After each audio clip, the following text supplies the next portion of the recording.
Hello, and welcome to Media-eval, a medieval pop culture podcast, where we talk about how medieval and medieval-inspired movies, TV, and books depict the medieval world. What did they get right? What did they get wrong? And what do they tell us about how modern people see the medieval past?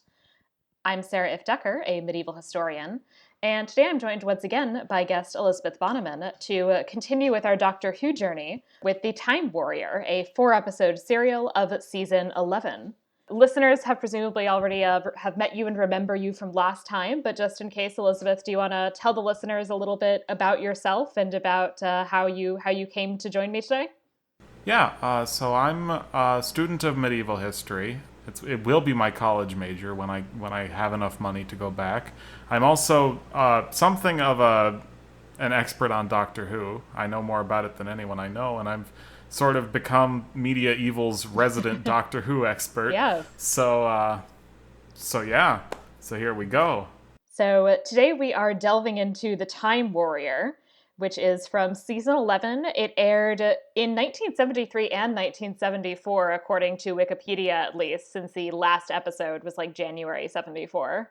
Yeah, because so the way that classic Doctor Who works, it's each story is like a number. Usually, four is the most common number, but a number of half-hour episodes that together make a whole story. So like you'd have to watch from week to week to keep following the story. So like this one is in December of 73 and then January of 74. So, and it's starring John Pertwee, who is the third Doctor. Yep. How is he generally thought of among people who like Doctor Who? He's well liked. Okay. He was of the classic Doctors, he was there the second longest. Okay. And he sort of. So, William Hartnell, who was the first Doctor, who we saw in the last episode, he sort of had like a wise old grandfather vibe, and he was followed by Patrick Troughton, whose sort of vibe he brought to the role is described most commonly as like the cosmic hobo. He's just like this goofy drifter who like shows up places. The third Doctor is kind of like the Doctor, but like James Bond. He's kind of like an action hero. John Pertwee, like, he was in action movies in the 60s and 50s. Yeah, so he brings that sort of like I am going to fight you with my Venusian Aikido. Right, he's like a slightly like older than usual James Bond. Yeah. He's like James Bond, but slightly older. That's sort of. And also like more prone, instead of tuxedos, he has a tendency to wear like velvet and frills, but yeah, I do really like his style. He does have good style. Yeah, I'm on board. I would wear that velvet blazer. Yeah, I would too. It also stars Elizabeth Sladen as Sarah Jane Smith. I believe this is her first episode, but not her first serial, but not her last as the Doctor's companion. Yes, this is her first serial. She actually holds the record for most serials in the TARDIS. Okay. And she holds the distinction of helming 2 of the series' 5 spin-offs, and making more than one return appearance in the revival series. So she's very prominent, very well remembered, and yeah. The spin-off that came off the new series, the Sarah Jane Adventures, ran for 4.5 seasons and only ended because Elizabeth Sladen passed away rather suddenly in, I think, 2010. Oh wow. Yeah. Yeah, I liked her. She's plucky. She seems to have a little bit more personality and like kind of a little bit more going on than our. Oh God, what was her name? The girl. Vicky. Yes, I thought it was Vicky, Yeah. but then I was like second guessing myself about whether it was Vicky. Yeah, Sarah Jane is fun. Yeah. Sarah Jane is someone who will not be talked down to. Yes, I liked her. And then David Dacre as Iron Gron, who I don't know anything about, but since he's one of our main people in the past, I thought I should mention him. Yeah, I don't really know. I've never seen him in anything, at least not to my knowledge. He's not a face that really stands out. Yeah, and I forgot to write down the actor who plays Lynx, who his face is not relevant here, but his face is you can't say it, but he is a prominent character. Yes. And the makeup and like the mask like for 1973 is very good. It's interesting. It's like it's overall well done in that at least like it's you can definitely I don't know, there's things about it that are definitely well done. Like it's a much more convincing and kind of interesting costume than a lot of the things that you sometimes see. But on the other hand, there are definitely moments where it's like I can see where like the mask is like has like an eye hole, an eye slit that is like larger than your actual eyes, and that I Yeah. can like see your skin. True, but like for a rubbery alien suit from 1973, it's very good. Honestly, it's better than some of the costumes on like Buffy the Vampire Slayer. So True. yeah, Yeah. and yes, Kevin Lindsay is that actor's name. I just checked. There we go. So we can now move into our first section, the enumeratio, where I'll start with just a brief orienting recap while my cat contributes enthusiastically in the background. Hi, Carmen. An essential part of the enumeratio section. So I'll just do a brief orienting recap to get us started, and then we can discuss in more detail. A Centauran warrior named Lynx crash lands in, quote, the Middle Ages. He allies with Irongron, a bandit warlord, and promises him advanced weaponry in exchange for aid in repairing his ship. Meanwhile, in 1970s London, scientists are mysteriously disappearing.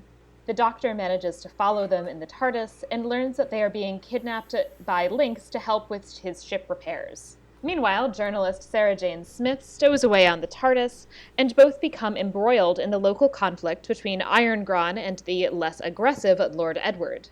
The Doctor tries to save the scientists and the other innocents at least before Lynx fixes his ship and takes off, creating an explosion that will destroy the castle. So we start on Irongron, who, along with his men, are complaining about their terrible food, that they have all this meat that even though it's been salted is like clearly rotten and terrible. The wine is like down to the dregs. Yeah, it's like rotten meat and sour wine, and it's Not great. not stuff I would want to eat. Yeah, not a great meal. I don't blame Irongron for being in a bad mood. Yeah. I mean, later I will, but right now I don't. Yeah. So he decides that the good plan is that they should raid the better stocked cellars of their neighbor Edward. And then they see outside the window what looks like a falling star. And Irongron like, yeah, let's get it. This is going to be my lucky falling star. And Bloodaxe is like, his second in command is like, no, it's the work of the devil. It's evil omens. Irongron gets to win out. It's interesting, actually, that they didn't include the comet in the 1066 episode in terms of like falling stars and evil omens. Yeah, when was the comet, like, within the year? Was it before Stamford Bridge? After? I don't recall. That's a good question. Yeah, because I don't actually recall exactly. Although I know that it's in the Bayeux Tapestry. It's somewhere in there. Yeah. I couldn't tell you an exact date, though. Yeah, no, I couldn't offhand either. If I looked I'm it sure up, the astronomers know. Yeah, I'm sure there is a date, and I could have looked it up, but I did not happen to look it up because it's just occurred to me as a parallel. Yeah, fair. When they reach the ship, they find this warrior who identifies himself as Lynx and says that he is a Centauran officer, but I love how his whole getup is not that dissimilar from, like, basically half-assed medieval armor. Oh yeah, I love Centauran armor. It's really something. It's like very like stockily built. Like Yeah. The video game Among Us is pretty popular, and memes of it have been going around. It's not dissimilar to like a gray Among Us spacesuit. Okay. I haven't seen that, the little but... bean guys. Okay. But it's also very much set up so that I'm looking at this, not knowing what a Centauran looks like, and I'm like, wow, this just has no neck. And then sure enough, the Centaurans indeed do not have necks, so... The Centaurans have no necks whatsoever. It is just... that. I don't know if they make the comparison in this serial, but later on it becomes a running gag to liken a Centauran to a potato. I don't think that one comes up. There's a lot of insults to the Sontarans, but I don't think which in retrospect I think is a historical detail that they actually got right, because Sontaran because I almost said Sontarans are a New World food. Potatoes are a food that was brought back from the New World in the 16th century. So right, the Doctor could have made a potato analogy, but his medieval friends and enemies would not have come up with the potato connection. Yeah. So he manages to disarm Iron Grun pretty fast, and but the two of them, I would say, relatively quickly realize that they see the world in very similar ways. And that's not a good thing, but no. So Lynx is like, you a warrior? And he's like, yeah, I took this castle by force of arms. Those who were here before me I slew. Everyone pays me tribute. And Lynx is like, all right, that's cool. It's like, okay, warrior. I can respect that. All right, I am on board. So they basically come to an agreement that Lynx wants all of this stuff to repair his ship. It's very clear that Iron Grun does not have much of it. Like, he asks about all this, like, fancy circuitry stuff, and he's like, yeah, we don't do that here. It's like, where is all your technology? And Iron Grun's just like, what are you talking about, dude? I do not know of what you speak. But he does give him what he has in terms of, blacksmiths and whatnot. And in exchange, Lynx agrees that he's going to make him some fancy advanced weaponry. Yes. It's also fun at this point that they do definitely have a fairly fraught relationship, and I really like that Iron Grun is referring to him as an insolent barbarian, and Lynx is referring to Iron Grun as an insolent primitive, and it's like, aw, you're not that different. You could be even better friends. Aw, look, they really do hate each other. But they hate each other in the exact same way. It's oddly charming. Yeah. Meanwhile, in 1970s London, there are all of these scientists and equipment that it turns out have been mysteriously vanishing. So there's this brigadier who's, like, gathered them all in this weird house. Yeah, so the brigadier, he's actually a very major character in this era of Doctor. He actually holds the distinction of being the only companion to have had adventures with all 8 of the classic Doctors. He doesn't travel in the TARDIS much. He's more sort of like when the Doctor goes back to present day England, like, it's like, oh hey, it's the Brigadier, my old friend, how are you? So the Third Doctor era is also sort of known as the Exile arc. At the end of the Second Doctor's tenure, in his last story, he faced a villain that he couldn't, like, face on his own, so he had to call in the big guns, which is this is where we find out, like, who his people are. He calls in the Time Lords. And so the Time Lords, like, deal with the villain, but then they put the Doctor on trial for, his crime of stealing the TARDIS and running away, which is illegal. Right, a thing you're not supposed to do. You've been meddling in history. That's not cool, my dude. And he's like, but I've done some good in the universe. Surely that counts for something. And they're like, yeah, it counts for something. We're going to let you keep doing good in the world. We're just not going to let you travel around time and space doing it. So they execute him. Which he can regenerate. So it's not. I guess that's why there's a new Doctor. It's not the biggest deal. Yeah. And then they send the TARDIS to Earth, and they also go into his brain and block his memories of how to fly the damn thing, which he had only just figured out, like, some of it so far. So that's the start of season 7. And so he's found by the Brigadier, who he previously met when he was the Second Doctor. And the Brigadier is the head of UNIT, the United Nations Intelligence Task Force, which is sort of like this international military organization that deals with threats from outer space, which this is Doctor Who. They show up every week. Right. So eventually the Time Lords, like, remove the Doctor's mental block so that he can fly the TARDIS again, because he does him a solid in season 10. So this is season 11, so he knows how to fly it again, but he's still sticking around with the Brigadier because he feels like he owes him. Right. When he landed on Earth, like, the Brigadier gave him a steady job as UNIT's scientific advisor. Because even though he can't fly the TARDIS, he can still do science real good. Right. So that's their relationship. They're pretty close. Yeah. Like, they know each other really well. And that's why they're, like, so familiar with each other in this scene. But yeah, so because we actually don't see much of the Brigadier though, since we then Yeah. basically get the doctors kind of hanging out with the scientists and their weird like science bunker house where they have Yeah. each of the scientists in this like a little like cubicle. Yeah, so it's well, I mean, the thinking is like, okay, there's someone kidnapping these scientists. Mm-hmm. If we get them all together and under guard, maybe that will stop. Right. Or maybe at least we can monitor it happening, and the doctor Mm-hmm. can figure out what's going on, Right. which is what ends up Yeah. happening. Yes. So he meets the scientist Rubish, who, first of all, does make the not great comment that I haven't seen my wife and family in 3 days. Silver linings. Yeah, It's like, dude. yeah. Rubish also like has these very thick Coke bottle glasses and is nearsighted as fuck. Oh, yes, which will become important to the plot. It does actually. And we also meet Sarah Jane Smith, who is posing actually as somebody named, I believe, Lavinia Smith. Aunt Lavinia is a famous virologist. Yeah.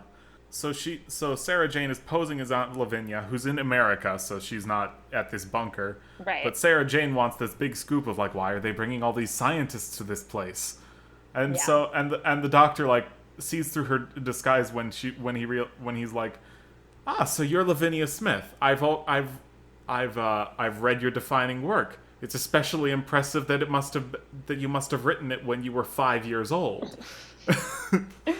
Yeah, so he figures out pretty quickly that she's not really who she says she is, and she admits Yeah. that, yeah, she's a journalist. Yeah, the real Lavinia Smith would have to be much older. Yeah. So And I also love that they have this whole conversation, and Rubish is just there in the background and is just like doing his own thing. I think he's writing on the TARDIS. Oh yeah, Rubish is easily distracted. He's mistaken the TARDIS for a chalkboard.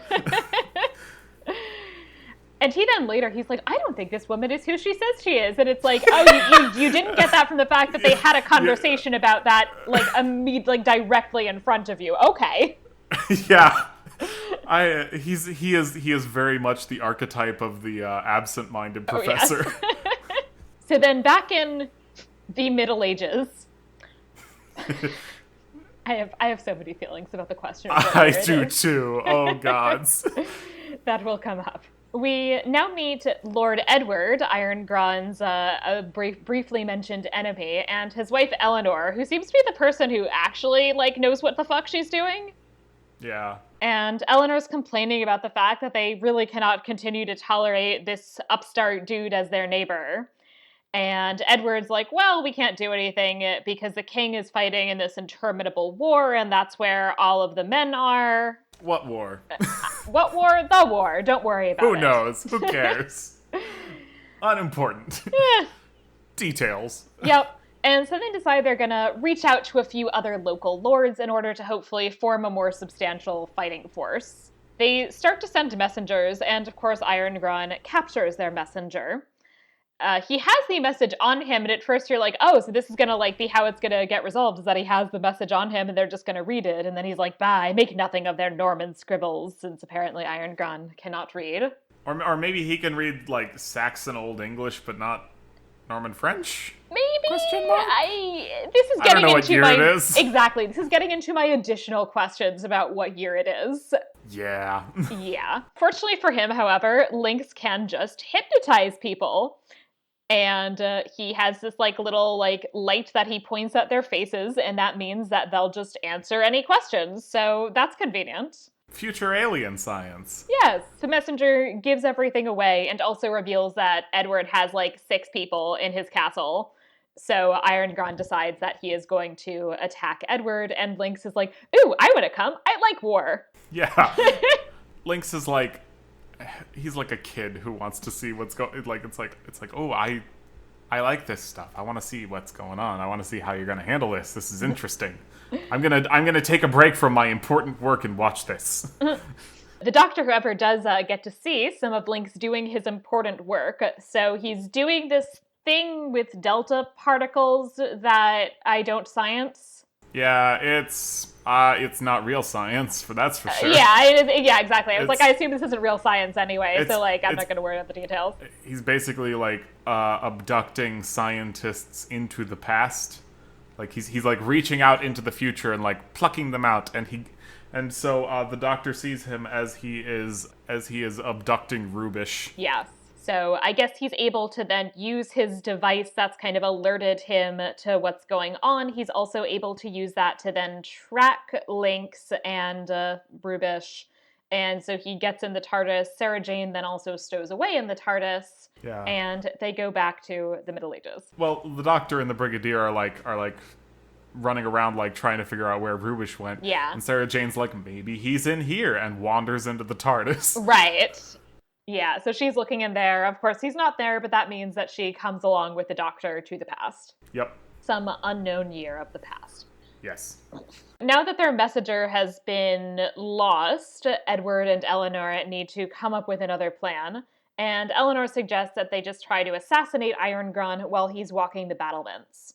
Yeah, like she specifically calls out, she's like, okay, we have a few good men, including Hal the Archer, and she's like hyping up Hal the Archer as though he's like a big deal. And like, when we see Hal in action, he kind of lives up to the hype, honestly. Like he does. He makes some really impressive shots, but also it's really entertaining that the outfit that we get for Hal is just clearly like, this guy is Robin Hood. Oh yeah, totally. He doesn't have the hat, but he's got the whole rest of it. Yeah, it's a very much like, all right, you're doing the Robin Hood thing at the Ren Fair is very much Hal's look. Yeah.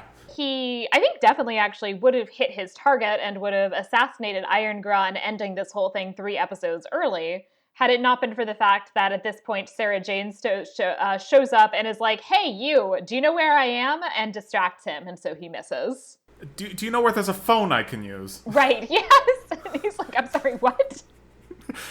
She distracts him, and he misses his shot, and that alerts Irongron to their presence. So he sends his men out charging after them, and captures them both. Yes, and the Doctor sees some of this happen and goes on into the castle, and he then soon sees Lynx, and Lynx then conveniently takes off his helmet, showing us that he is a giant rubber mask, and showing the Doctor that he is a Sontaran, which, yes, a very slimy potato actually is probably a pretty good description. Yeah, sure. Like a slimy, purplish potato. I would say sweaty more than slimy. Either way. Because he's wearing heavy armor. He's also like he's built like a potato. Yeah, there's this whole thing that I don't remember exactly how it works, but apparently he lives on like a really low gravity planet, and so high gravity planet, and so I guess that's why he's sort of like large but squat. Yeah, like he's got a lot of musculature to move himself around in that high gravity environment. Right. So that's where the first episode ends. We then enter onto part 2, where Irongron starts to interrogate his captives. The assassin, reveals that he was sent, in fact, really by Eleanor, not by Edward, because she's the one who gets shit done. Yeah. He also is not very nice or gentle with Sarah Jane, and responds that he's not one of those stuffy Norman nobles, and he likes a bit of rough fun. Yeah, and she and meanwhile she's like, this Ren Fair act has gotten a bit too you LARPers are a little too into this. Like, you need to chill out. You need to chill the fuck out. Because then at some point she's starting to try and figure out what it is that's going on, and she's like, all right, this can't just be like a party, because it seems way too elaborate for that, because you have this whole castle. And then finally she's like, okay, you've got to be like a tourist attraction. Like you've restored one of these old castles, and that was a detail I did appreciate, because it's like instead of like castles are already ruins in the Middle Ages. It's like no, the castle is in like good working condition, because this is the time it's from. Right, I did appreciate that. I have that is one of my pet peeves, when you have castles that are like 13th century castles that are in ruins in the 13th century.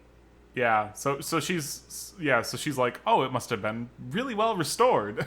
Right. And then she starts complaining that they're really overdoing this sordid realism bit, and they should really have let people maintain some romantic illusions about the past. Yeah. Which is fun. At this point, Iron Gron is like, she's nuts. Yeah. Lynx shows up. Lynx initially is very confused by her because he essentially is like, this one's different from you. You didn't tell me you had another species. Yeah. They kind of go through that whole thing with him eventually being like, oh, you have I think it's like a primary and secondary reproductive cycle. That's very inefficient and you should change it. Yes. Which I enjoyed. He's like, you've got a bad setup here. No, yeah. Well, Centaurans are all clones, so like, right. I'm not sure that that's actually better, but right. I'm not sure that it's better, but it is more efficient. Sure. Than pregnancy. Yeah, you can chirp, like you can. It's like we hatch soldiers by the thousand. Right, certainly efficiency, which I'm not sure is actually entirely the goal with human reproduction, but I don't suppose it is. Yeah, I don't think we actually want thousands more humans. No, the Centaurans are going for like, more soldiers in their endless war against the Rutans. Yeah. So he also then realizes that Sarah Jane is wearing machine-woven clothing. So he is intrigued, and he hypnotizes her and starts to question her and finds out what time she's come from, and she mentions the doctor as well, which I think he does know already who the doctor is, or he seems to. It's possible. I'm not. Yeah. Like either he recognizes the name of the doctor, or he's like, or like what she tells him of the doctor, like he's got like technology that even she doesn't understand and such. Is like that just tips him off. Like, okay, this is a person I want to know more about. Right, because it might even be that he knows that normal people on Earth in the 1970s don't have time travel capabilities. Yeah, that's true too. Yeah, for sure. Which, fair, good job on that one. Lynx also has made Iron Gron a robot knight. Yeah. Iron Gron decides to test him out by having him execute the Hal the Archer. And at first it's like, all right, there goes our friend Hal. But the doctor manages to shoot the remote control for the robot out of Iron Gron's hand, and so it like turns around and starts going after Iron Gron, who has to behead him to stop him, and while all that's happening, they're able to run off. Now, I don't know super much about crossbows, but I don't think they're usually that accurate. No. To like shoot something out of someone's hand at a fairly sizable distance. Without in any way injuring him. Yeah, no. The doctor does not shoot to kill. In general, I would say the use of archery in this movie is wildly over-optimistic. Yeah. But yeah, I think like even if he managed to have the accuracy to shoot something out of his hand, I feel like he'd probably take most of his hand with it. Probably, yeah. Yeah, like I just don't even think the angle on it makes sense. Not really. Iron Gron does get to see Lynx's face for the first time and is shocked. Lynx, I think, has said something before. He's like, I told you wouldn't find my face pleasing. And Iron Gron's like, yeah, you weren't lying about that one. Yeah. Which spawns like 3 episodes at this point of Iron Gron making fun of Lynx's physical appearance. Yup. Which I will say, that's honestly not that dissimilar from how I might expect somebody medieval to react to an alien. Yeah, I fair. can see that one. Honestly, like, yeah, there are 2 reactions a medieval person I think would have, and there's either Iron Gron's like constant making fun or Blood X's. This guy's definitely a devil. Well, the third reaction, I would argue, actually, although it doesn't show up in this movie, in this show, because none of these people have religion. But the third valid reaction would be like, oh, you're a different group of people. Could I convert you into Christianity? Would you like some Jesus? Yeah, no one's trying to do that here. Right, which is actually the tack taken, and there's a really interesting novel called Ifft, which is about these aliens that happen to land on Earth basically during the Black Death. Oh, fun. Yeah, which is really interesting, and that's basically what a lot of people's reactions are. So some of them are like, some of them like are blaming them for the plague, which is not totally surprising. But also not totally surprising is that some people are just like, you seem nice. Can I interest you in Jesus? Yeah, none of that's happening here. No, because none of them have ever heard of Jesus, as far as I can tell from this film. Iron Gron certainly doesn't care. Oh, no. Yeah, so the doctor is now down with the scientists who have mostly been hypnotized and are being forced to work for Lynx. Rubish, however, remains unhypnotized because his glasses did not make him make it back with him, and he is fucking blind as a bat and cannot see shit. Nope. It is amazing. So you've got like these scientists, and they've got like their like, you know, sort of like we've been hypnotized, like almost robotic like movements, and then you've got just Rubish sort of like blindly stumbling around, and apparently Lynx just hasn't noticed him or doesn't care that it's like, okay, there's this nearsighted rando that I can't hypnotize. He's just here now. My theory is that he's just so chill that nobody has noticed, because he is very relaxed about this whole situation. Like, oh, he's a delight. And like when Lynx is in the room, he does like, you know, try and like make himself unnoticed in a corner. Mm-hmm. So at least there's that. Yeah, so he is making an effort, but he's kind of hanging out. He's complaining that the zombies essentially are rotten company because they've been hypnotized, but is enjoying the astonishingly well-preserved medieval columns. Uh-huh. And the doctor even offers to rescue him, and he's like, no, there's interesting science being done. I just want to chill out. Yeah, it's like, I want to know what's going on, man. This is cool. This is fun. And it's like, and the doctor's like, you are in danger. And Rubish is like, dude, I want to see this stuff. Yeah, it's like, don't worry about it. I can't see anything, but I want to see this. Yeah, I want to figure out what's happening. Yeah. So, yeah, as I said, I really like just how chill Rubish is. He is delightful. So Lynx recognizes the doctor, or kind of figures out that he must be the doctor or whatever it is. And they spend some time arguing. The doctor is definitely, like, low-key, definitely a bit, like, racist against the Sontarans. At some point, Lynx is dismissing. He's like, I don't care about this primitive planet and its affairs. And he's like, that's a typically Sontaran attitude. And then Lynx is like, have you met other Sontarans? Like, unfortunately. Yeah. I mean, when we do see other Sontarans, like, they're almost all, like, pretty much like Lynx. Like, mm-hmm. They are the Hooniverse's, like, proud warrior race guys. They are potato-shaped Klingons.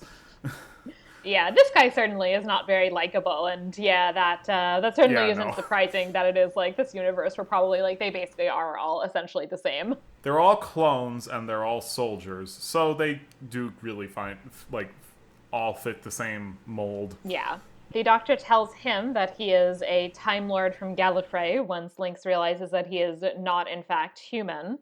And then they spend some time chatting about whether they should care about human evolution, which includes that the doctor protests that if Lynx gives them guns, they're going to have atomic weapons by the 17th century before they are, quote, civilized enough to handle it, which, A, oof, come on, and B, bold of you to assume that we are now civilized enough to handle having atomic weapons, because I would not make that assumption.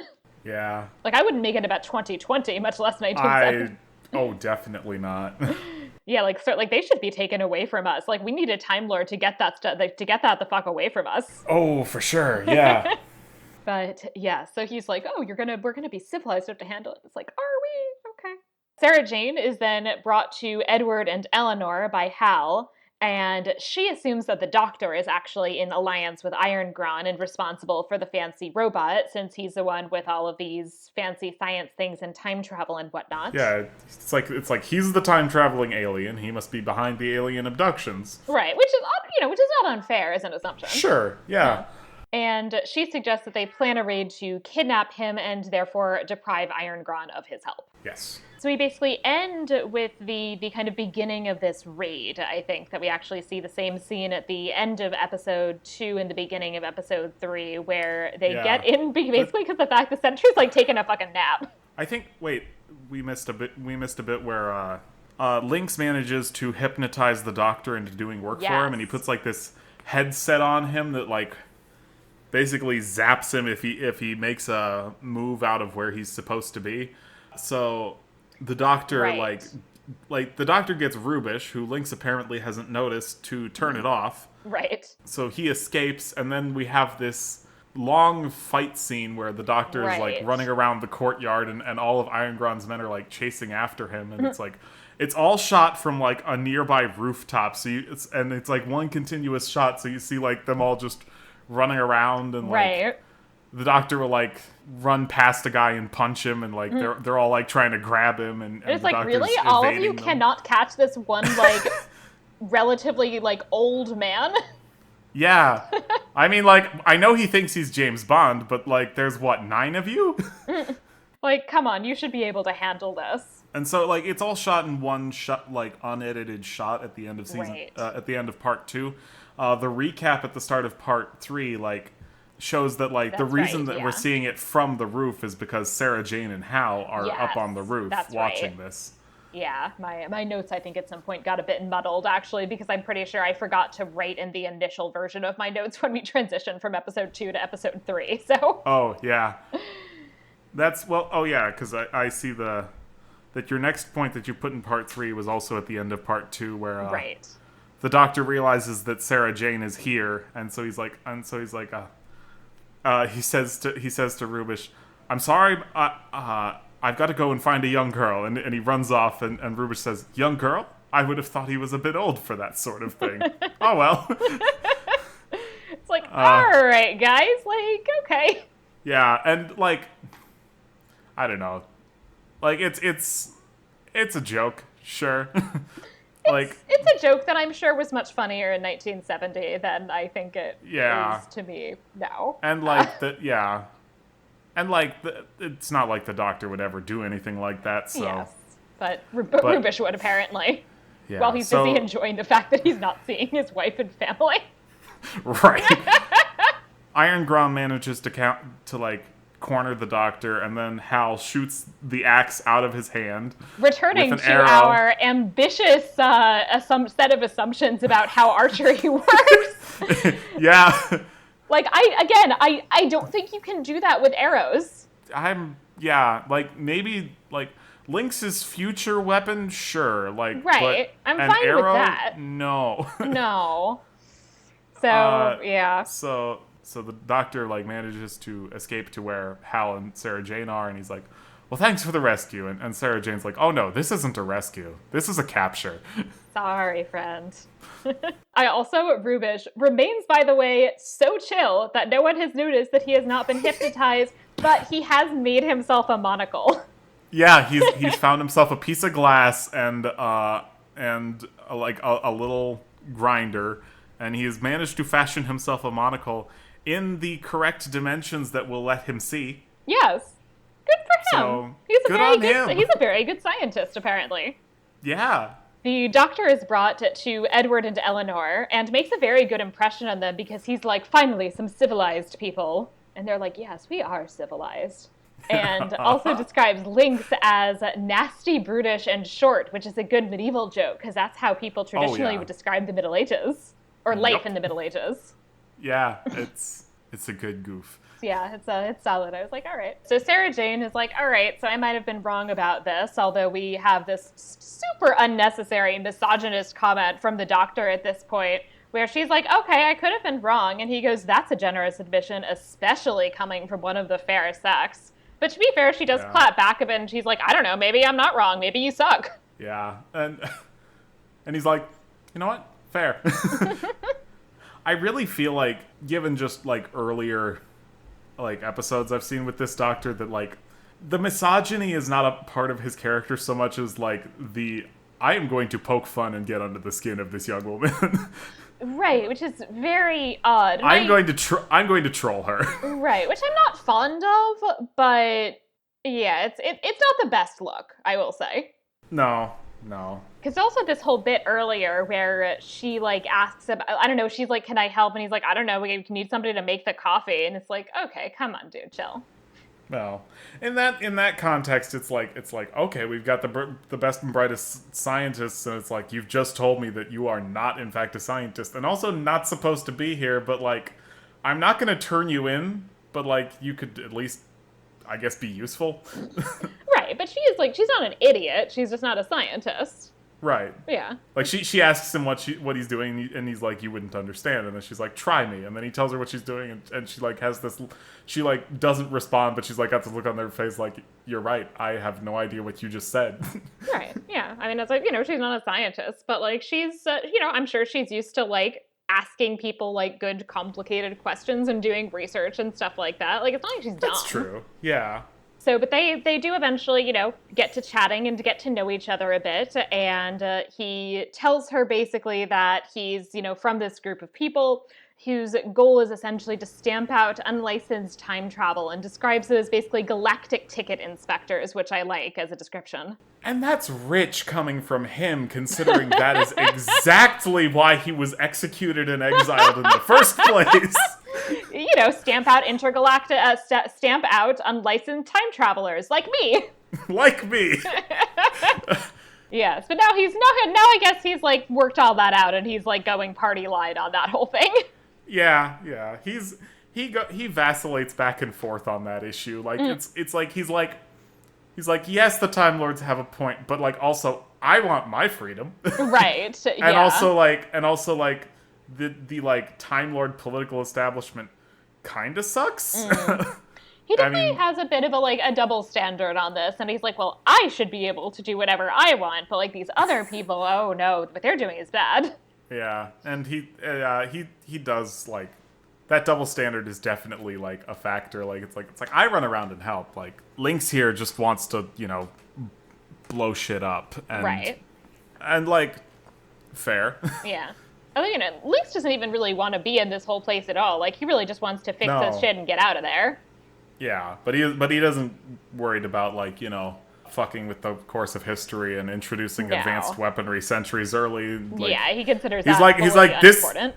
This planet is unimportant. I don't give a shit what happens here after I leave. Right. Though it is interesting that he does refrain from, like, he's not giving them like his weapons. He's giving them like weapons that are only a few centuries in advance, which is interesting. Yeah, like it's like a breech loading rifle, I believe, is like a 19th century innovation. Like it's later than a musket, but like it's definitely pre-World Wars. Right. And again, we do not know what year this is, but it's at most 800 years in the future. Like it's not the same as if he actually gave them like Sontaran weapons. Yeah, it's not like they're not firing lasers at people. Right. Yeah. He does give them a robot, but like it's a glitchy robot. Right. And also like with the robot, like I don't know. I mean, it seems like it would be hard for them to actually like do much to reproduce it necessarily. Yeah. And like the glitches in the robot aren't Lynx's fault. They're the Doctor's. Yeah, true. Yeah, I mean, true. If he actually had kept a hold of the remote control, it would have been effective. Yeah. It was taking arrows from a longbow at point blank range and not stopping because, like, even though Bloodaxe did make like a good comment about like how at that range, like, armor's not effective against a longbow. Yeah. But like also, it's a robot, so it doesn't care. Right. Yeah. Which is helpful. Yeah. But I feel like having like one robot isn't necessarily maybe going to change the course of history. True. So, meanwhile, Irongron, Lynx, and company arrive at Edward's castle for their attack, but the Doctor et al. Have been preparing for them. First of all, they've, like, set up these dummies, and so initially they're kind of deterring Irongron by the fact that there's more people than he expects, but as Lynx is prompting, they start shooting them and realize that they're not real. Yeah, they start shooting them with their guns, which they have. Yes, which they have now. But a stone wall is still going to hold up against a rifle. Right, yeah, exactly. But they do, like, shoot one of the people, and the fact that it doesn't fall down is like, all right, I guess that's not a real person. Yeah. Yeah, which is, that was actually a good idea. But then the Doctor turns to phase 2, which is chucking stink bombs over the edge. Right. So he manages then to force them into a retreat. And it's great that Irongron, who is like all for like, let's get the fuck out of here, then back at the castle is immediately like, what's wrong with you? Like, you just heard like a couple of loud noises and some bad smells and you ran away, you bunch of wimps. And Lynx actually calls him the fuck out and is like, yeah, so did you dick. Yep. Yeah, and the Doctor's like like there was no real like harm to be done with these weapons. It's like that I've made, because like the Doctor doesn't hurt people. It's a whole thing. He's like Batman. Flashbang stink bombs. And right. It's like it's not even like harmful gas. It just smells really bad. I still recommend we get inside because whoo. Right. They then end up, they're going back to the castle because I think they know at this point already that Lynx is gonna, build his ship, and then have they already started talking about the fact that once Lynx's ship takes off, it's gonna blow everything up? I don't remember if that's come up by this point. I think it might have. Okay, but regardless, they definitely know they need to still rescue all these scientists who are mostly still zombies. Yeah. So they sneak back, the Doctor and Sarah Jane sneak back into the castle by posing as Franciscan friars in search of charity. And one of the sentries at this point jokes, "Let's hope the friars are fleet of foot or the church will have 2 new martyrs before long." Which raises the question, are Iron Gun and his men not Christians? They sure don't act like it. This is raising some additional baffling questions about or baffling elements of the age-old question for this episode of what year is it? Where are we?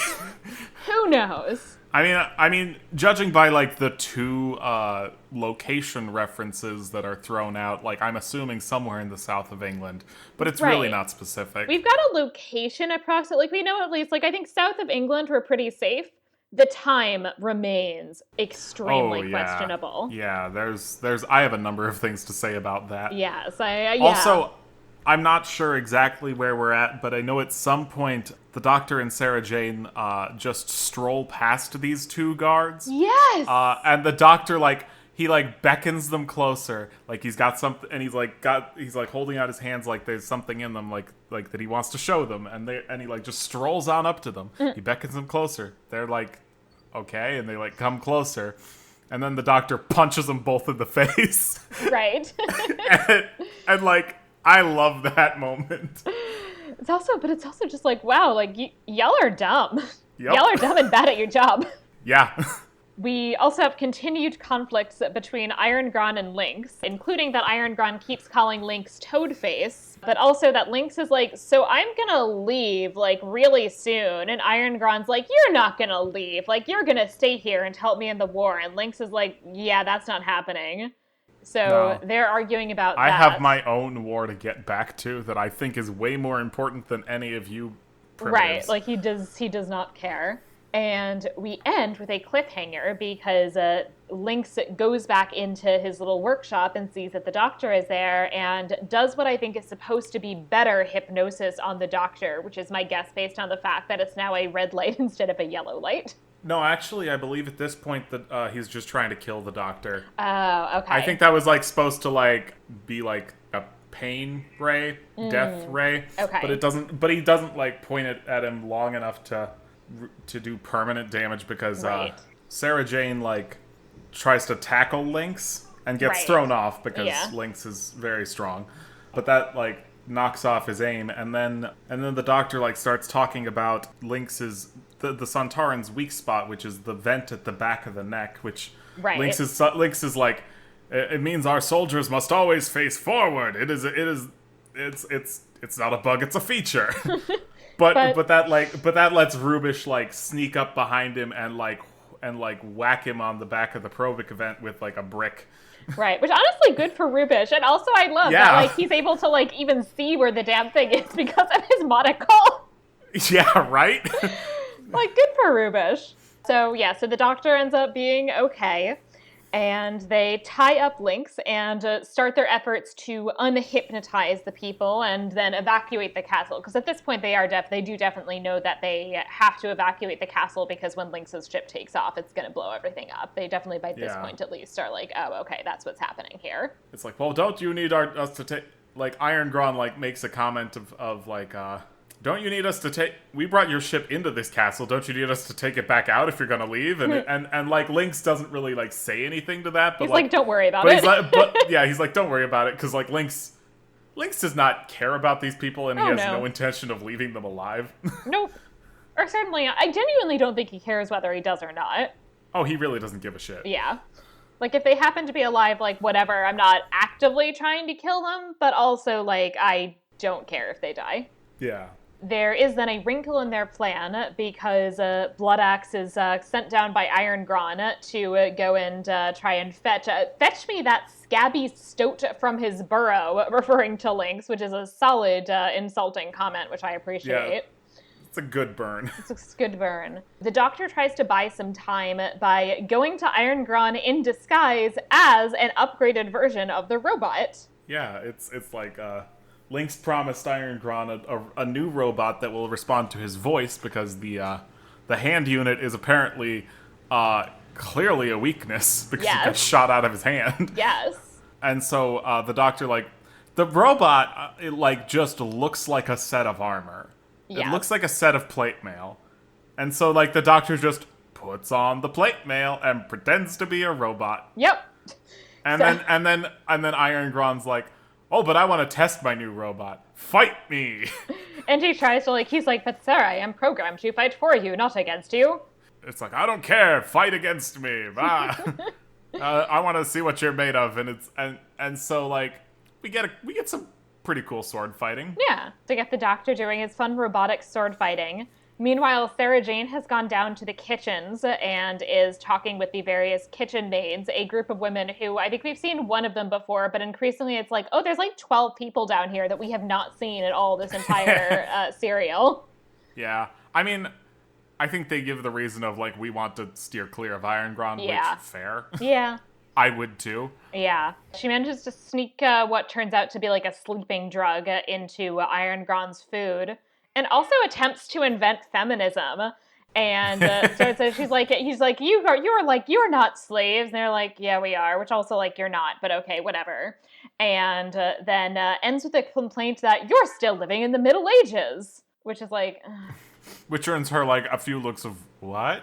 It earns her a few looks of what, but also I'm like, okay, maybe the 1970s, but, like, you're not that far in your own time from, like, women not being able to vote and women not being able to, like, have a credit card in their name or own property. Like, you're not like... 1950. Like, you could honestly have said you're still living in the 1950s. Well, that would have really given her away, though. Right, well, yes. But for this, they just didn't know what she was talking about, so... Yeah. But, yes, it's one of those, like, we clearly have just had unending perfect progress. And it's like, have we? Yeah. No. Right. We are currently not having perfect progress. No, we are not. And also, especially given the fact, too, that the whole dynamic is different, because not that there isn't a patriarchal system in the Middle Ages, but also the position of women, like these women who are, clearly impoverished servants, is really different from the position of Eleanor, who's clearly, like, running shit because her husband's incompetent. Yeah. The Doctor basically gives himself away by his speech patterns, which they describe as him sounding like some Norman ninny. Iron Gron is, like, impressed by the robot's fighting skills, so he gets Bloodaxe to join him in fighting the robot, and then, like, he calls for more men to, like, come in and fight this thing, and the Doctor's eventually just like, I say, don't you think this is a bit unsporting, old chap? Which, honestly, fair complaint on that it's like, side. If I'm gonna, like, it's like, okay, they might kill me. I might as well blow my cover. Yeah. Buy myself a few more minutes. And fortunately for him, Iron Gron does the thing where he should just chop off his head, but like all bad guys, he's like, no, that's too easy for you. You deserve a more elaborate death. And so he decides he's going to execute him by firing squad, essentially so it can function as target practice for his men who have no idea how to shoot a gun. Yup. And so we get another action scene of the Doctor, like, dodging bullets because these guys like he's cannot literally fire. dodging bullets. And at one point, like Iron Gron's like, you might as well, like, my men aim so ill, Doctor. You might as well just stand still. There's that, and also, like, the Doctor starts making some puns too, and Iron Gron's like, I almost like you, my dude. Yup. Sarah Jane basically, like, I think she, like, sends, like, a chandelier at him that he's able to grab onto and then swing forward and then just walk past them and bar the door behind him. Yep. Like, okay, sure. He swings himself towards the door, through the door, slams the door, puts the bar in, and Iron God's like, what? But it's also like he literally at the end when he's going like through the door, like there's literally people standing directly next to him, and he's just like, whoop, I'm just gonna just run on through. Don't mind me. Yep, and also Lynx is also there, and he grabs one of the rifles, and he's like, let me have a shot at him, and Iron God's like, would you deny good sport? This is fun. And it's like, dude, you always just chop the guy's head off. Or if you're in the 21st century and know how guns work, you just shoot him in the head. That's what you're supposed to do, and the bad guy never does that. Now, to be fair, the last, 3 times that Iron Gron just tried to chop someone's head off, it didn't end well. True. So, he really can't win. Poor Iron Gron. He really can't. He really can't. Yeah. That's probably good, though. Yes. They go back to Edwards briefly, but the doctor insists that they have to go back and free all of these scientists. Iron Gron and Lynx continue to argue about the question of whether or not Lynx is leaving. I think it might be at this point where he was like, I'll be 7 billion miles away by tomorrow. And they're like, that's a great joke, buddy.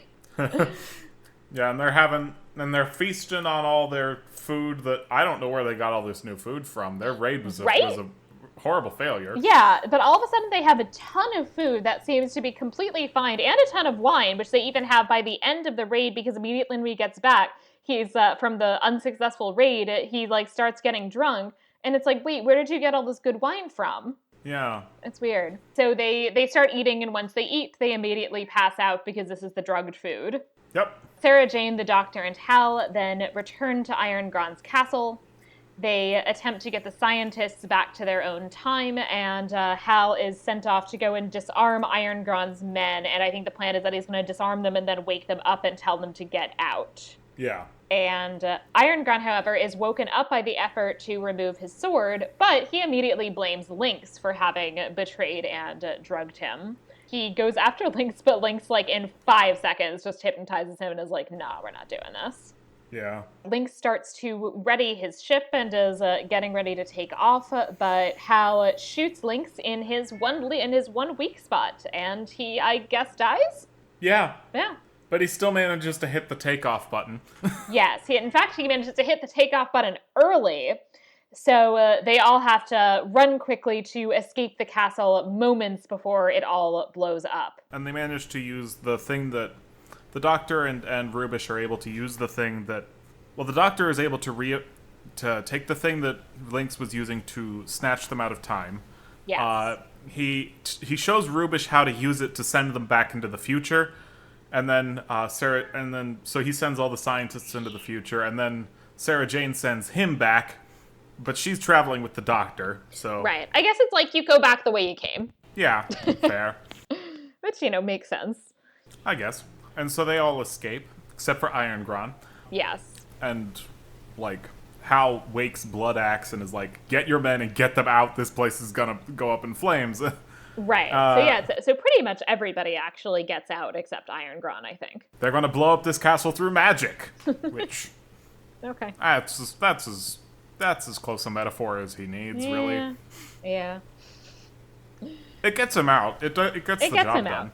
Yeah. So, yes, the Doctor and Sarah Jane return to the TARDIS and are presumably now heading back to the 1970s. Yep. I guess, had I watched the next episode, I would know if they did or not.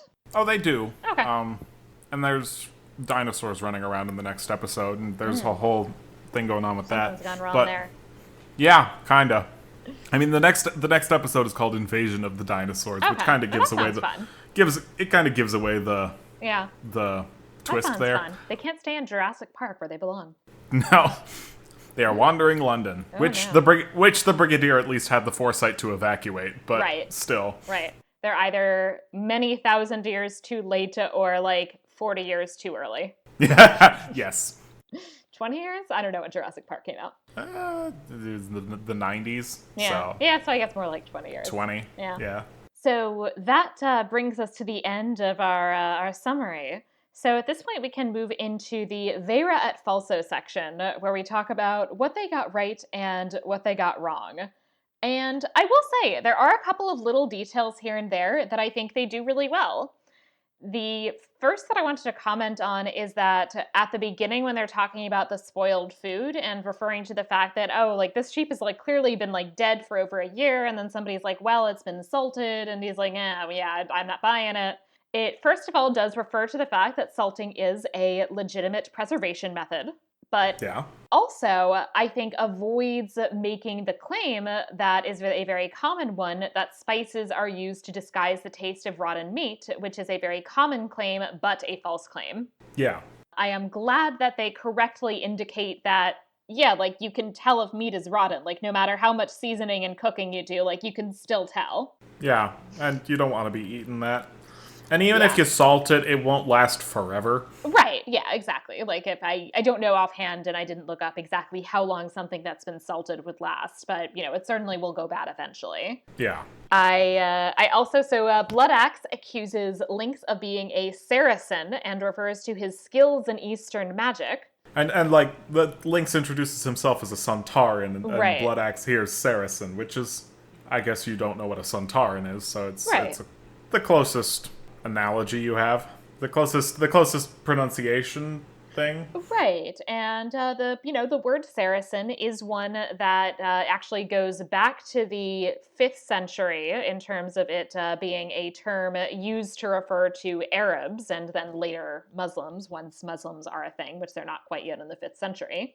And it's not a word that Arabs or Muslims would ever use to describe themselves. It's a word that Christians invent to refer to them, and actually is this weird claim that they're making that Arabs are lying and saying they're descended from Sarah when they're actually descended from Hagar, which is ridiculous because they actually very much embrace the fact that they're descended from Hagar.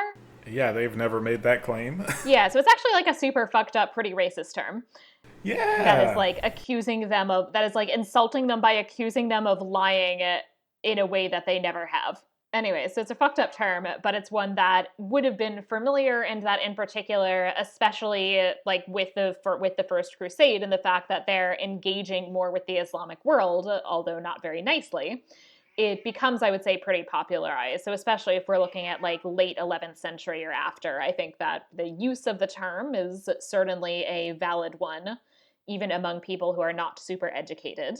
And also, this Eastern magic comment actually does make some sense as an accusation, since one of the elements of certain accounts insulting to Islam involved these associations that were made by Christians of Muhammad with basically various wicked magicians and sorcerers, including in particular the Persian magi, who in reality were Zoroastrian priests, but who tended to be falsely perceived as being these magicians, essentially, by Westerners. Yeah. So I will give them the Saracen and his skills in Eastern magic. I will give them that one as a referent. Yeah. Also, yeah, so the Doctor and Lynx are both sort of identified as magicians and sorcerers, which, to be fair, the alien science they're pulling out does... The old Arthur C. Clarke, like, any sufficiently advanced technology is indistinguishable from magic. And, like, that's kind of... I mean, that's how it looks to our eyes, frankly. Yeah. So, like, obviously. Yeah. It's not a bad comparison. Yeah. And I also do think it overall is done relatively well in the sense that magic is clearly something to be a bit wary of, but it's also not, in this period, something that's going to be an immediate, like, we need to, kill or destroy this person. That it's like, okay, we need to be careful here, but, you might be associated... We don't need to burn at the stake immediately. Right, like, you might be associated with the devil, but, like, you might not. We can wait it out and see. Sure. Which makes sense. I mean, they have a concept, Merlin, they have a concept of there being good magicians. Yeah. So, I'm on board with our references to magic here. And I also do like the blank looks that Sarah Jane gets when she uses the term Middle Ages and medieval. Because, of course, to somebody living in the Middle Ages, they would not know that they are living in the Middle Ages. Yep. Since that term was invented by the Renaissance. Yeah, and Sarah Jane doesn't use that term nearly as much once she realizes, oh, I've actually time traveled. Right, yeah, because I think she recognizes probably that it's going to be completely unintelligible to them Yeah, and is going to sound it, bizarre. it's just in the first bit where she thinks she's at a Ren fair. Yes, right, exactly. And then yeah, once she realizes she isn't, she's like, all right, we okay. And she does it once then by accident after that when she tells the women that they're living in the Middle Ages and they're like, what? Yeah, Then there's a couple of things that they don't do so well, and I'll mention a couple of small things before getting into something a little bit different than usual for the Historia et Veritas. My couple small things are, first of all, what are these names? yeah. Iron These and names Ron are. and Blood Axe. These are not Oh, people's names. These are not people's names in any century. No, these are No people's one. names never. No, these are. Yeah, no, these are. The names are insane. Yeah, like even when you have very like heavily like warrior based cultures like the Vikings or something, like sometimes they have, or kings even, like sometimes they have nicknames, but they have like another name. Like people Yeah, don't like just like chat with them and they're like, "Hey, Blood Axe." yeah, like yeah, no. I mean, I guess I could. Yeah, I guess I could see like Blood Axe being a nickname. Maybe? I can't. I maybe. I can't. I cannot see Iron Gron being anything. Well, because Iron Grun means not like what is the Gron? I don't know. Like I think like it means nothing. It means nothing. So that's ridiculous.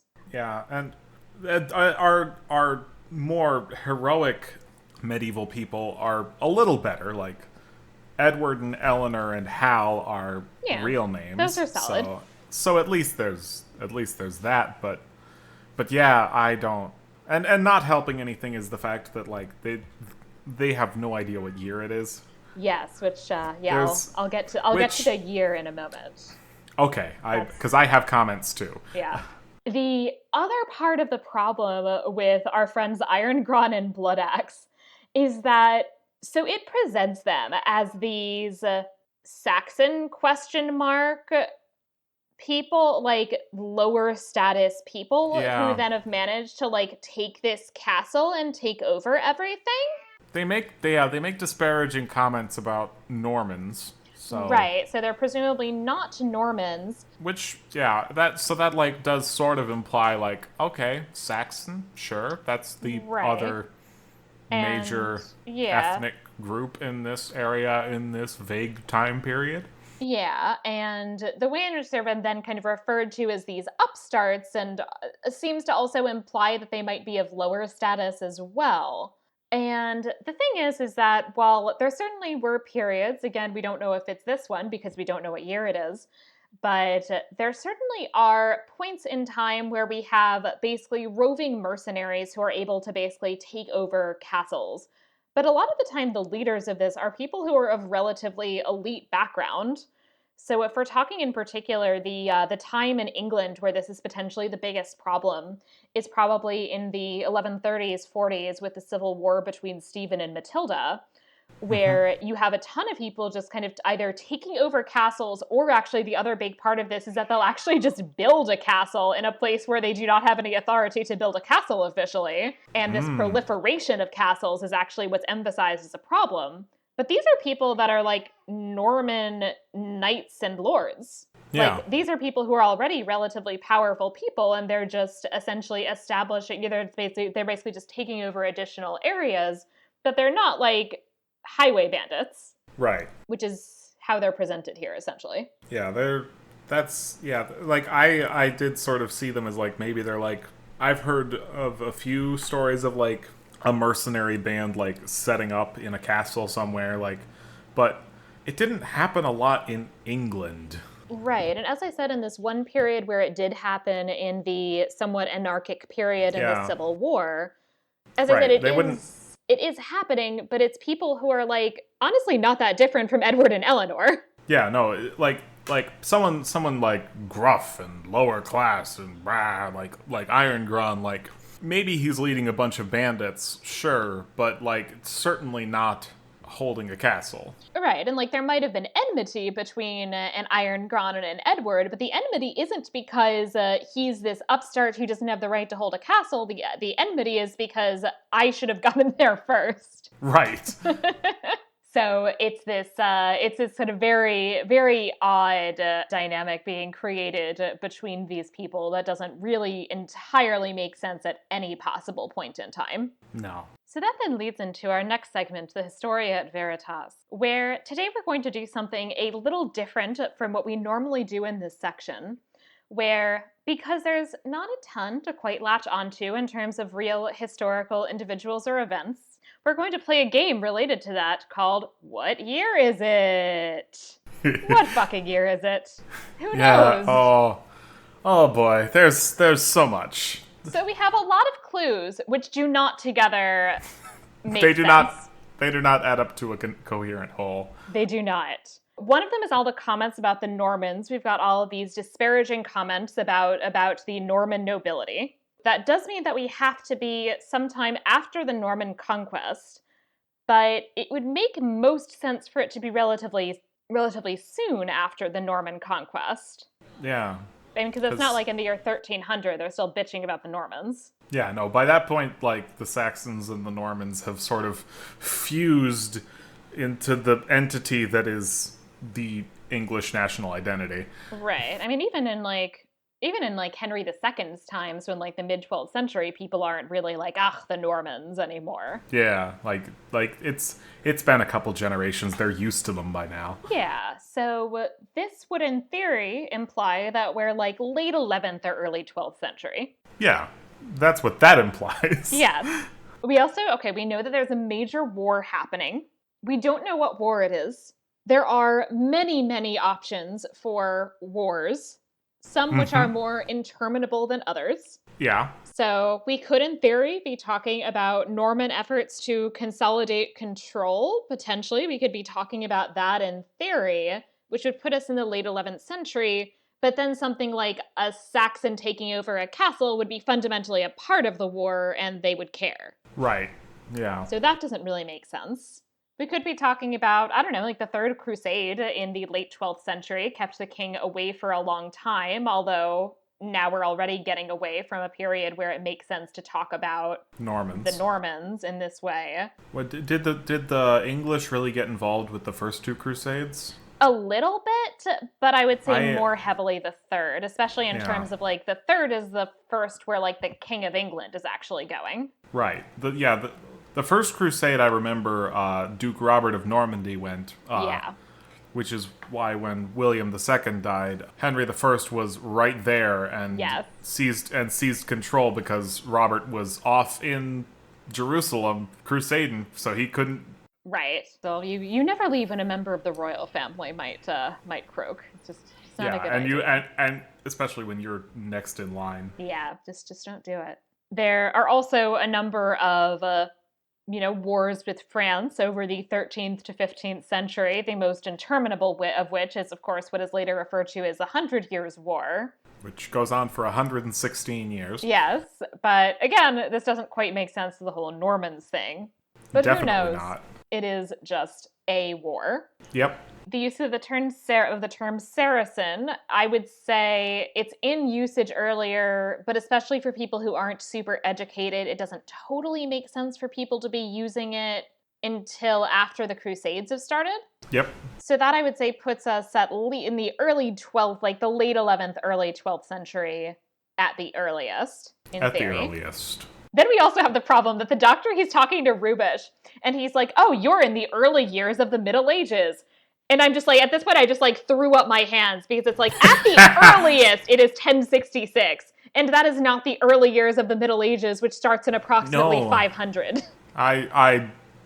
The start date I'd use is the one I always hear is 476, which is the fall of the Western Empire. Yeah, and if you want nice round numbers, and sometimes people just say 500 to 1500. Yep. But 1066 is not the early years of the Middle Ages. Nope. And that's even assuming we're in shortly after 1066, which is likely according to some things that have happened and unlikely according to others. Yeah. Then it gets even more of a mess when we have the decision that the Doctor and Sarah Jane disguise themselves as Franciscans. Yep. Because the Franciscan order is founded in the year 1209 and first became established in England in 1224. Yay. So this is then putting as a definitive, we cannot be any earlier than 1224, and yet. Now my thing to add is I do have some insight into like the sort of meta out of universe reason why this is kind of a mess. Uh-huh. So Robert Holmes, who wrote the script, was told he needed to do a historical script. Now Robert Holmes did not like doing historical scripts because he did not like the trope of the Doctor always runs into like some famous historical figure or event. No, he didn't do that. No, because so he's like, okay, I'm just gonna set it like at a generic couple of castles in generic south of England, south of medieval England. Like, it's gonna be an adventure like that where he doesn't have to meet like, you know, King Richard, or like show up like at the Battle of Hastings. It's just gonna be a little small contained thing. But the downside of this is this does not give him like a target to like a target year to like get his details straight. And also, he didn't want to write this story. He didn't care. Yeah, I mean that's clear. Which I will add, the one other thing is this bit that then there's this implication in terms of Irongron's reaction or likely reaction to the Franciscans. There is this implication that he is not Christian, which doesn't make sense unless we're in, like, the 6th or 7th century. Yeah. So it is very clear that there is no target year. And I understand we don't want to have it be like this big historical event and he meets this big famous person and all that. Right. But at least set a target. They could have just picked a year. Right. And then, check to see if things made sense with that year. It could have just been, they could have just picked a year and then had everything, it could have just been some guy it actually could have been set during the anarchic period of the Civil War between Stephen and Matilda, but it's just this side thing that's going on. It has nothing to do with the actual procedure of how the war is going, and no one actually cares about, obviously the people at the time more or less care about that, but, it's just some random castellans who are playing both sides in terms of this war, and that's the background, but it doesn't really matter, and he doesn't, meet Stephen or Matilda, or baby Henry II, or anybody else. Right. So they could have done that, and they did not do that. They did not. And instead they just leave us with the question of, what fucking year it is. Year is it? Which, it's later, almost all, later medieval set Doctor Who episodes are better about that. If they don't give you a year, then they at least give you a century. Right. So... Yeah, this I don't even think there's a single century in which all of these things would together make sense. No, definitely not. Yeah, because the Franciscans fuck with it. Without the Franciscans, I think you could maybe save the 12th? Maybe? Maybe. Well, no, that would be 13th. The Franciscans. Right, I said if you didn't have the Franciscan line. Right. If you maybe had Benedictines instead. Right. If you just had them be Benedictines, then at least it could have been okay, we can say we're in the 12th century. Well, though Benedictines, I wouldn't have been wandering in that particular way, so then it wouldn't have made sense for Benedictines to be doing that. But at least they exist. Right. So they've got that going for them. Right. Exactly. That's a bonus. Yeah. But yeah, so it is a mess. As I said, there is no year, there is literally no century that would accommodate all of the details and clues that we are theoretically given as to what year it is. Yeah. Yeah. For our next section, the Fabula Nostra, This is where we can talk through the pitches that we might have for an alternative story, perhaps inspired by this one. I'll let you go first because I'm still working out the details in my head. Okay. Mine does, I will admit, fall under this rubric of the doctor goes back in time and meets some famous historical figure. But my pitch is that instead of Link's coming across the thoroughly invented Iron Gron, I'm going to have him come across the real El Cid. This being a Castilian noble who then ends up, because he's exiled by the king of Castile Leon, he ends up basically marauding. He is sometimes fighting with Muslims. He's sometimes fighting with Christians. He's kind of doing a whole thing. At some point, he's basically, a mercenary captain for the Taifa king of Zaragoza. But, so he's got a lot going on. And he's somebody who, when we look at both the historical El Cid and also in some ways the epic poem about him written in the 12th century, he's this figure who shows up as being, I guess I would say, somebody who, in the poem at least, he's presented as being ultimately loyal to his king, and he's going to fight mostly against people who are enemies of the king, even though the king has exiled him. But he doesn't really seem to care, as I said, in particular, about whether people are Muslim or Christian that he's fighting with, and is mostly just this kind of mercenary warlord sort of doing his own thing, and he mostly cares about himself being in power. So in that, he's in some ways not entirely unlike Iron Gron. No, but he is not a direct one-to-one correlation for Francisco Franco. No, so that's the thing, too, is that the problem, of course, with the most famous modern adaptation of El Cid is that it's this movie with Charlton Heston that super idealizes him and also is kind of using him as a model for Franco because the Francoist fascist government heavily funded this movie, which means that that's why they basically made a fascist propaganda film, despite it being an American studio. Yep. So that's great. Yeah, and to hear more ranting about that, Sarah did an episode on that like a few months ago. Yes, I did. And I also taught this very recently, so it is fresh in my mind since I covered this in my medieval movies course. Cool. Yeah, so I think it would be interesting to then have this more morally flexible portrait of El Cid and have him being the one who works with Lynx. And, the Cid isn't going to be this, caricature of a evil warlord, but he's also going to be somebody who's like, yeah, right, I'll work with this random dude who seems kind of like an asshole, but he's going to give me some fun weapons and I can defeat the Taifa king of Valencia. Sure. And that then it could be a little bit less of a, we have to defeat El Cid, but more of a, we need to kind of deal with these things because probably we shouldn't have guns in the 11th century. Probably not. Certainly not guns as advanced as this. I know guns were invented before a lot of people expect, but also medieval guns, they show up in, 13th, 14th century-ish, yeah. And they are not especially accurate or effective, right. And they are prone to blowing up in people's hands. So they're right, but they exist. Right, and there's certainly various kinds of gunpowder based weapons. But yeah, but the 11th century would be too early for that, even at least in Europe. They are, but they're definitely not 19th century breech-loading rifles. No, they are not, yeah. And, it makes sense that maybe having 19th century breech-loading rifles in the 11th century is not great, and that's something that we should stop. No, especially not in the hands of someone like Iron Gron. Right.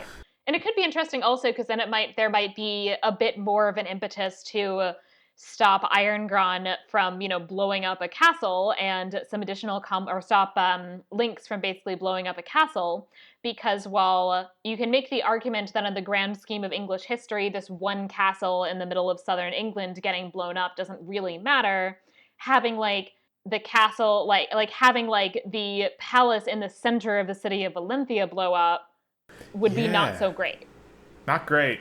So they would have to do a bit more, potentially, even to actually stop Lynx before he gets to that part of his accomplishing of his goals. Yeah, this is going to be a bit of a call forward to an episode that we probably will do down the line, but there's a later Doctor Who episode where where there is like an explosion in the middle of a city, and the Doctor's companions are like, maybe we should help fight this fire, but then the Doctor like realizes where he is and also what year it is, and he's like, I think we should let this run its course, and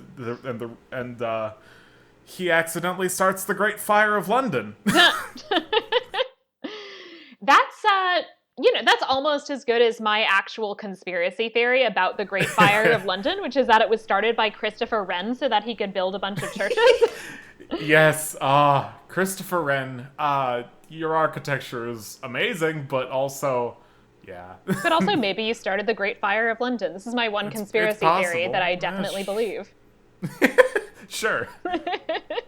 I wouldn't put it past him, I guess. Yeah, I didn't put a lot of thought into this because I forgot Fabula Nostra was a thing until like just before we started recording.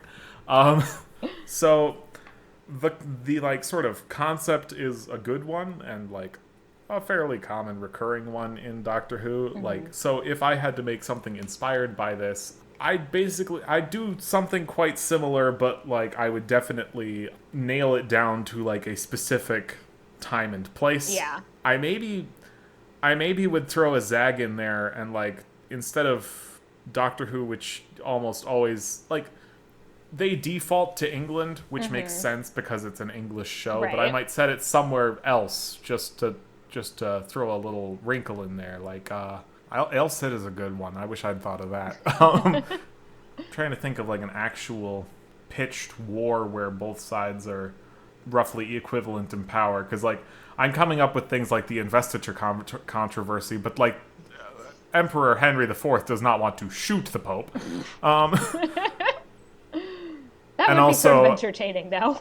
It would be, but also the Pope might want to shoot Henry IV. The Pope might want to shoot Henry IV. That's true. The other possible thing that, well, the other thing I'm coming up with is Philip IV versus the Templars, and that also isn't a fair fight. Right. Yeah. Although it is fun to imagine the Templars shooting their way out of. That's true. That's certainly true. But then you don't get the lovely conspiracy theory of the Templar curse. Right, true. Which I always have enjoyed. Yeah. I mean, it is convenient. I mean, it's probably convenient because they probably came up with the line after all of those people had died. True. But still. Yeah. So, yeah, some actual war that actually has... Maybe... Oh, here's a thought. The Teutonic Order trying to clear out the pagans in Lithuania. Yeah. Yeah, so try to give the Lithuanians guns. Right. Which, there's debates to be had over who's the good guys or bad guys in that struggle, but it would be an interesting wrinkle to throw in that dynamic. Yeah, definitely.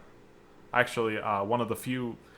I did a brief stint in college before I ran out of money, but one of the few actual papers I did was about the Battle of Tannenberg in 1410, which is it's regarded as the greatest Polish and Lithuanian military victory in history. Basically, the Poles and Lithuanians were on one side, and the Teutonic Order was on the other. And at one point in the battle, like the Lithuanians just retreat, and the Teutonic Order like assume that they're winning, and they surround the Poles and like they get them to surrender, but like while their guard is down because they think they have the Poles banged to rights, like the Lithuanians circle around back and take them by surprise and like just destroy them. Right. That'd be fun. Yeah. Add some guns into there. Add some guns to the Battle of Tannenberg. Right. Yeah, there you go. Yeah, so that's what I'd do. Give the Lithuanians guns. Yeah. But yeah, it's a good base concept. I just would have liked to see a bit more specificity, even if it hadn't necessarily been a major historical event as opposed to some sort of like border skirmish. Sure. Yeah. Definitely. That then takes us to the estimatio section, where we rate this serial on a scale of 1 to 5 based on whatever criteria we see fit. And I think given the just annoyance about what year it is, I think I have to knock it down to like a 2.5. I did enjoy it, but it's just historically a mess. That is entirely fair. I'm gonna go 3 out of 5 personally, because again, it is historically a mess. So I'm going roughly off your whole like we're scoring half for historical accuracy and half for like just how enjoyable it is. Yeah. And like, so it gets no points for history, but like, I like the Doctor. I enjoyed all these characters. I enjoyed this plot. I did not enjoy the historical mess, but I was entertained. Yeah, no, I was definitely entertained, and so yeah, 3 out of 5 from me.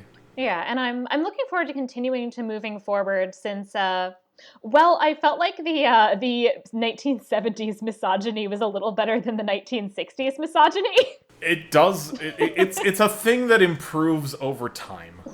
Yeah. So they are written by men in their times. Yeah. I don't remember when the first actual female writer started working on the show, but it wasn't here. or no, I don't think it was here. But it's definitely not Robert Holmes. And Robert Holmes is a good writer when he can be bothered to. I mean, Robert Holmes is a good writer when he's not pissed off about having to write something historical. He does much better with like future alien stuff, where he doesn't have to worry about that. And I think, as I said, I think the story is good, and I like the concept. It would have been really nice if somebody had just picked a year and done like 10 minutes of research. Yes, agreed. That's often all I ask. I ask for like 10 minutes of research. Yeah. It's like this. It's not that hard. Just put in a little bit of effort, please. Right. Or like talk to one medievalist. Like most of us, like I would have consulted on this for like a nice dinner. I mean, not in the 1970s because I wasn't born. No, you were not born yet. But like in general, for future individuals who are looking for a consultant on a TV show, I would consult on a future Doctor Who episode set in the Middle Ages for very little money. Chris Chibnall, you heard it here first. Yeah. Seriously, like buy me a very nice dinner. And I will probably like buy me a very nice dinner and like fly me out to wherever it is that you're doing not recording, that's not the word. You're filming. Yes. Fly me out to the filming location and buy me a really nice dinner and I will do it. I would too, frankly. I do not have Sarah's pedigree of degrees, but one day. But I know more than nothing. Right. I have a greater than zero. If you want to set an episode at the Battle of Tannenberg. Right. Yeah, no, as I said, I would do it like mostly for the free trip to Europe. Like, okay. Oh, same. Yeah. Yeah, we're cheap. We're like academics do not make a lot of money. So take me to Lithuania. Yeah. So yeah, I like get me to Spain for that El Cid episode. We'll do that, and then I can go do research. And have some wine. It'll be great. Hell yeah. So my pitch to future showrunners is just please like pay a medievalist a pittance of money to consult on your work. We would love to. Yeah. We would be happy to. Are there places, Elizabeth, where listeners can find you on the internet? I have a Twitter. I tweet sometimes. I am at Lizzie Strider. I have projects in the work. They are not in anywhere near completed, or they're closer to barely started. My biggest internet presence is as the Doctor Who expert on Media-eval. Yes. So, that has inspired my next project, which is it doesn't have a title yet, but it's sort of a almost a reverse Media-eval, where instead of like watching all different media that's set in roughly the Middle Ages, I want to go through Doctor Who and like have experts on in every episode for like the time periods they go to. Yeah. I'm putting it out there. Tweet at me if you have historical knowledge of like a period, or like you know about something else interesting like dinosaurs. They run into dinosaurs more than once, because right now, like the biggest thing keeping me from getting off the ground is I don't know anyone. So yes, if you're a historian listening to this podcast, reach out to Elizabeth. Yeah, we'll get you in for an episode. There's a lot to choose from. There's currently the most recent season of the television show is the 38th. Mm-hmm. And then there's also the audio dramas, which have been going constantly since 1999, in parallel to it, which are and they're canon as well. So there's a lot of stuff there. Yeah, definitely. Yeah, that'd be a fun podcast. Yeah, I mean, I want to have you on it at some points. Course. I might just like. I'm half tempted to be like, when we get to the time meddler, it's like just listen to the Media-eval episode. We did this already. Right. Well, happy to come back on your podcast and and act according to your format and all that. So. Yeah, I have to figure out a format too. Oh, right. Good grief. All the prepping you need to do for podcasting. All the prepping. Yes. We'll get there. Yeah.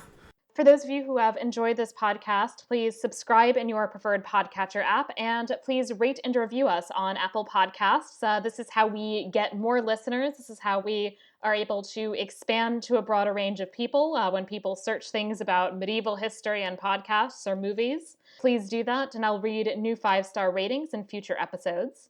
Please also follow the podcast on Twitter at Media-eval and join the Facebook group. And you can also find me on Twitter and Instagram at sarah_ifft. And finally, if you have any questions or suggestions about the podcast or about the medieval world in general, I would love to hear from you via email at media.evalpod@gmail.com. And thank you for listening to Media-eval. Bye.